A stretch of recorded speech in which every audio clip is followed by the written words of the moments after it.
Hi, I'm Anjali from the Kitchn. Did you know you don't have to buy microwave popcorn to make microwave popcorn? All you need are popcorn kernels and a paper bag. Depending on the size of your bag, you'll need between 1/4 to 1/2 cup of popcorn kernels. Pour the kernels into your bag.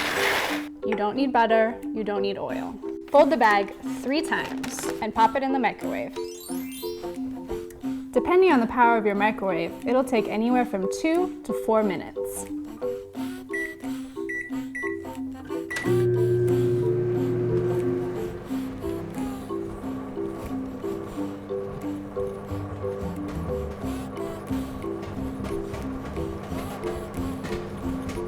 When the time between pops slows to about 2 seconds, your popcorn is done.